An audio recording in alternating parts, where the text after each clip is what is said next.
ఒకరోజు మాకు సెలవు దొరికింది. ఉదయాన్నే ఒక సంఘానికి వెళ్ళాం. ఎస్టీలు నివసించే ప్రదేశాన్ని సంఘం అంటారు. ఆ సంఘంలోని పెద్దలను పిల్లలను కలిసి ఆ పిల్లలతో ఎంతమంది స్కూల్కి వెళ్తున్నారు అని అడిగి తెలుసుకున్నాము. వారికి 1 కిలోమీటర్ దూరంలో 2 స్కూల్స్ ఉన్నామని, మేము స్కూల్స్కు వెళ్తున్నామని ఆ పిల్లలు చెప్పారు.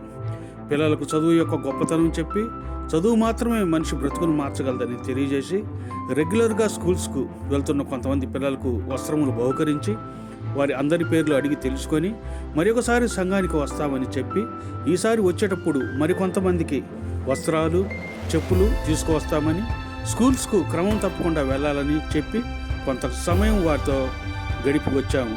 మేము ఆ సంఘములో ఉన్న సమయంలో ఆ పిల్లలు పెద్దలు ఎంతో సంతోషంగా మాతో గడిపారు. ఆ పసిపిల్లలు తెలిసి తెలియని మాటలు, వారి చిరునవ్వు ఫౌండేషన్ వారికి ఎంతో ఆనందాన్ని కలుగజేసింది. ఫౌండేషన్ వారు చేస్తున్నది చిన్న సహాయమే, కానీ వారు మా ఫౌండేషన్ పట్ల చూపుతున్న కృతజ్ఞతాభావము మా సేవకు నిజమైన గుర్తింపు. మీ చుట్టూ ఉన్న ఇలాంటి వారికి సహాయం చేయమని జాషి ఫౌండేషన్ వారి వినతి. 100 మందికి సహాయం చేయలేము, కానీ ఒకరికి చేయగలం. నమస్తే, మీ జాషి ఫౌండేషన్.